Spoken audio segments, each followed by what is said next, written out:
Welcome back, everyone. Let's look at the kidneys and some of the parts of the urinary system and the urinary tract.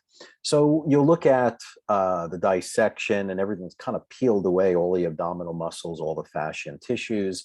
So we can see both the right and the left kidney. And you'll see that if we were to draw a line straight across, the left kidney is a little bit higher than the right kidney. We'll also see the adrenals, or the suprarenal gland, just above the kidneys. We'll see the renal artery coming in to the renal hilum. The hilum is kind of like the hilum of the lungs, where you have artery, vein, and lymphatics coming through there. There's the renal artery, the renal vein. You'll see that descending down from each kidney, there's a ureter. And a lot of students confuse ureter with urethra. And the way I teach my students to try and remember the difference, especially for exams, because it could be confusing, is most people have, unless there's like a surgical condition. When my grandmother was alive, towards the end of her life, she lived with one kidney for about 7-8 years. But we should be born with two kidneys. And if you look at the word ureter, there are two E's. So descending from each kidney is a ureter. So we have two ureters, we have two kidneys.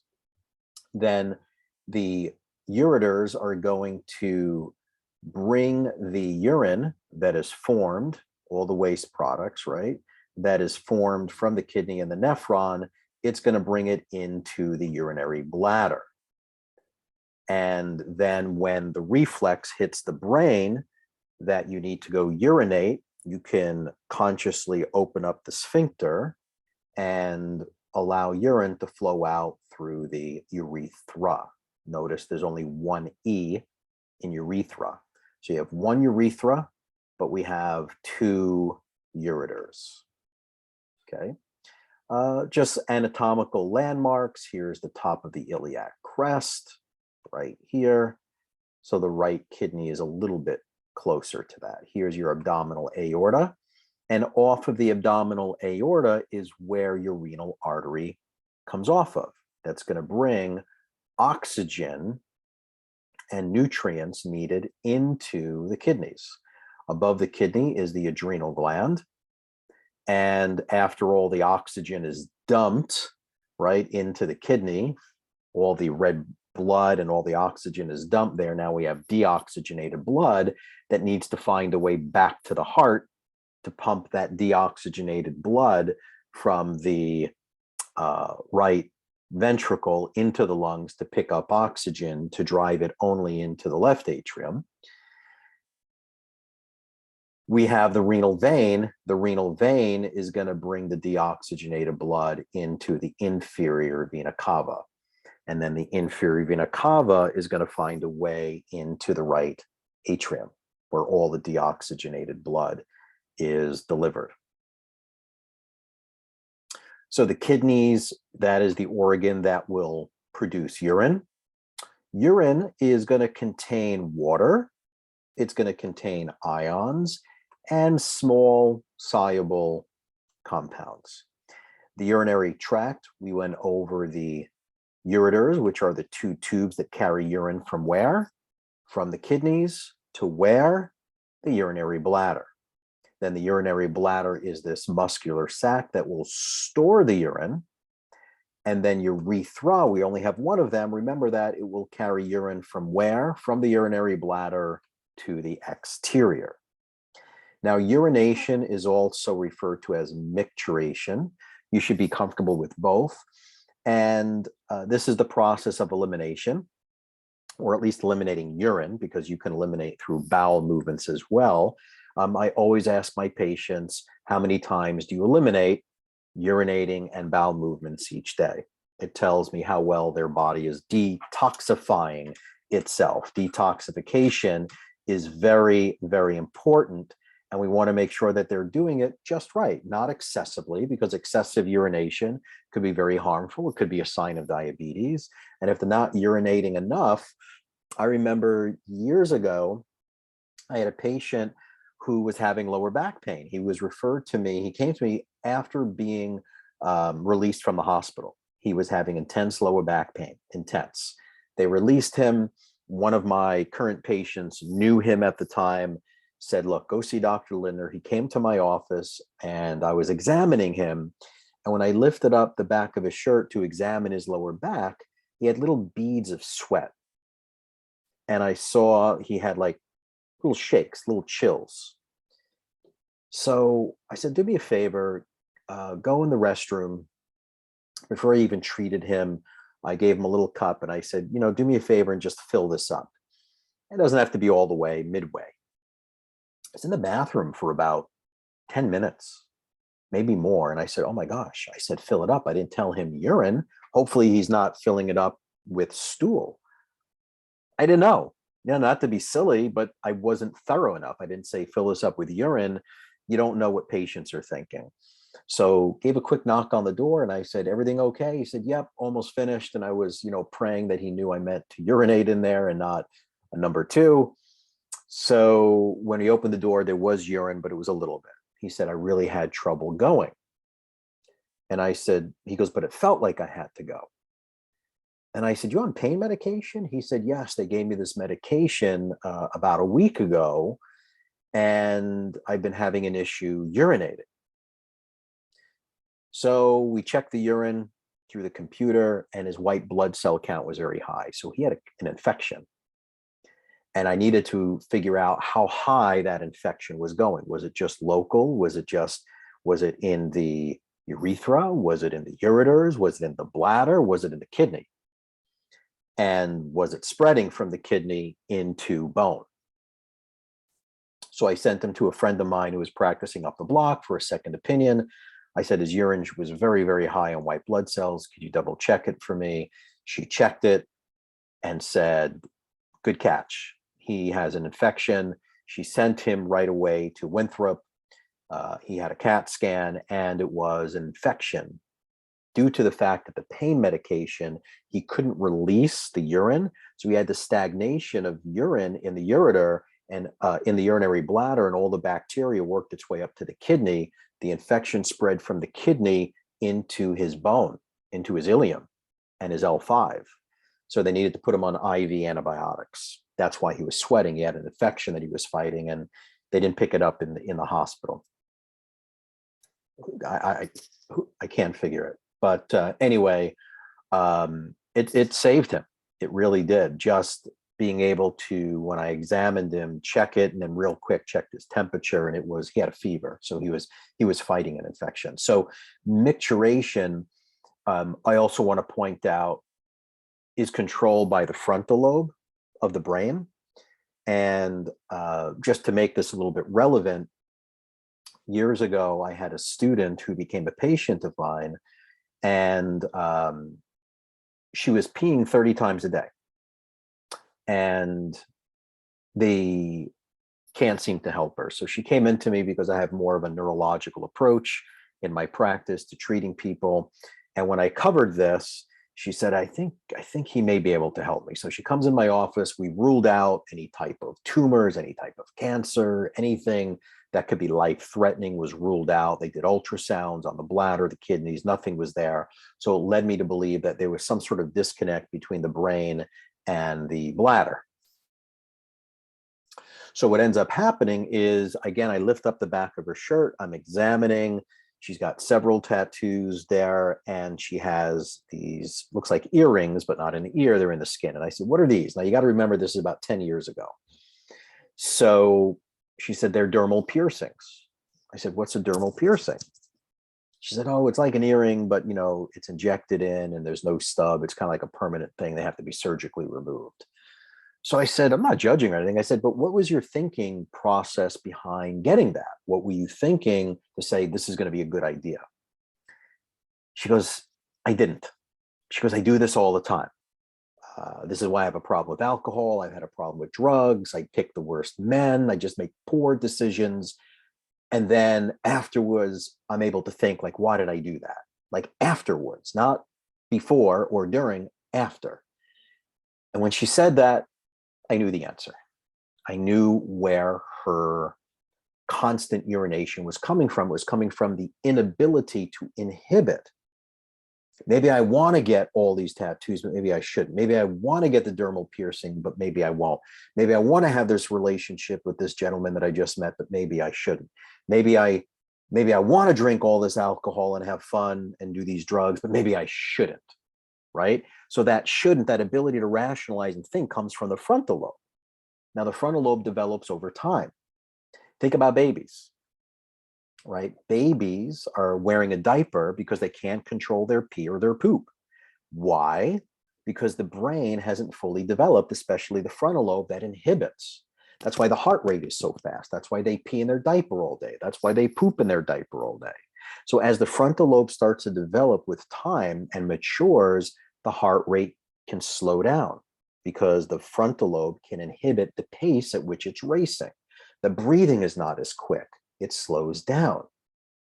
As the child gets 4 years old, the frontal lobe starts to develop even more. And then they can go, Mommy, Daddy, I think I have to go to the bathroom. They can control it more. They can inhibit. If they have to go, they're just not peeing. They can hold it till they get to the bathroom. That's the frontal lobe.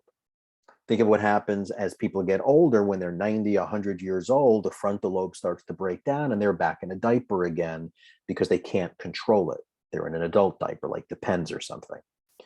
So with her, the constant urination was frontal lobe issue that needed more stimulation. And when we're able to treat her and activate the frontal lobe of her brain, that day alone, she went from 30 times to 4 times that day. We knew that we were onto something. So the frontal lobe of the brain controls urination or micturition. It deals with the contraction of the muscular urinary bladder that can force urine through the urethra and out of the body. So what are some of the functions of the kidney? We discussed some of these before in another video that talks about more of that holistic view of how the kidneys connect with every other system in the body. So it regulates blood volume by blood pressure, right? It adjusts the volume of water lost in urine, and it releases EPO, erythropoietin, and renin. Renin is involved with the RAS system, the renin, angiotensin, aldosterone system that regulates how much water we actually have within the system, or the more water we hold on to, the more minerals we hold on to, the higher the blood pressure.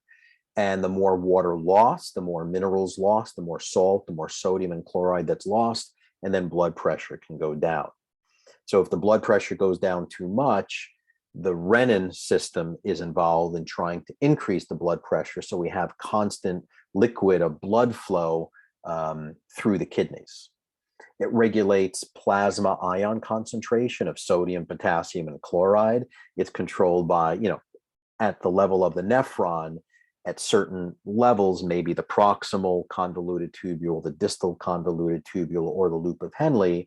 It can control whether or not we're secreting it, whether we're reabsorbing it back into general circulation, or secreting it into the tubules to urinate out.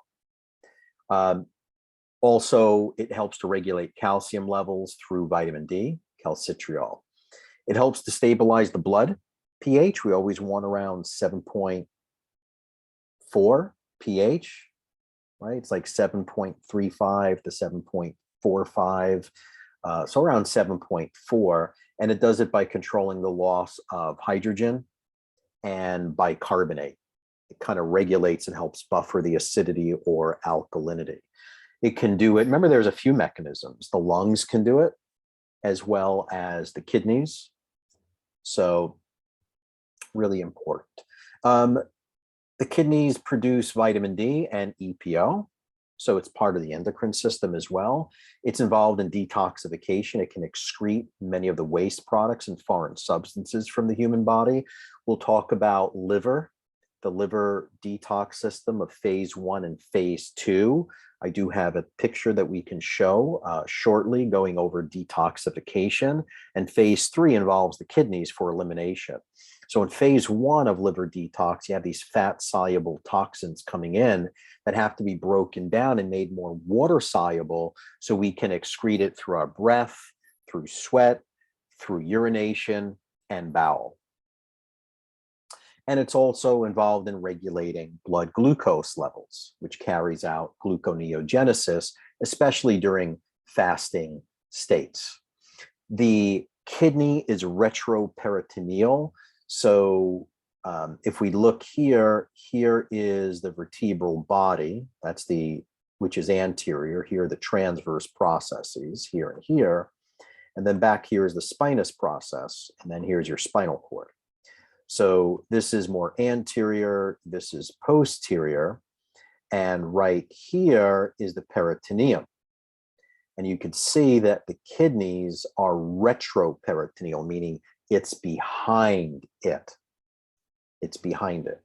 And we have some layers. We have some renal fascia that protects it. There is a fat capsule, an adipose capsule. There's a renal capsule. There's a mistake that's here. This should be not right. This should be the left kidney. And then this should be the right kidney, right? Because this is anterior. Back here is posterior. So this is right and this is left. Anatomically, the kidneys are located to the right and to the left of the vertebral column between around T12 and L3. We know that the right kidney is a little bit lower than the left kidney. Why? Because the liver is on that right side that kind of pushes that right kidney down a little bit. And then remember I showed you in that picture, the adrenal gland is right above or superior to the kidney. That's why they call it the suprarenal. Supra is above, also known as the adrenal. And these are, we know it's retroperitoneal based on that last picture between the peritoneum, and it gives you the dimensions. These are important because if there's any type of kidney disease, they do these and look at these dimensions for a range to see if there's any type of tumor or cancer that's enlarging the kidneys, or with age, perhaps they could be shrinking. So again, from the posterior, here is the iliac crest. Here's the right kidney, here's the left. If we draw a straight line across, we'll see the left one's higher, the right one's lower, primarily because of the liver that's on the right side. Again, we could see the hilum, you could see the renal artery, the renal vein, the two ureters. Remember, ureter has two E's, and there's two ureters. Here's the urinary bladder. The ureters go from the kidney to the urinary bladder, and then the urethra is what carries the urine out to the exterior of the body. This picture is just really showing the renal hilum, which is that opening right here that allows the renal artery and the renal vein to enter and exit the kidney, as well as the ureter. There's nerves that travel through there as well as lymphatics. Most of the nerves are sympathetically driven, so that if you're exercising or in a fight or flight response, which is sympathetics, urinating is really not an important thing. We want to hold on to that urine, hold on to the water to drive up the blood pressure, to drive blood to the muscles of the body, to help us get out of danger's way. Okay, so we can see the renal artery, we could see the vein, we could see the ureter. Here's the suprarenal gland or the adrenal gland. And some of the connective tissue that we showed before in that other picture was the renal fascia, the adipose capsule, and the renal capsule. The renal fascia is anchors to other structures as well, and the adipose protects and anchors the kidney down, and then the renal capsule is continuous with the ureter. We're going to go over some of the anatomy of the actual kidney, and I'll start that in my next video.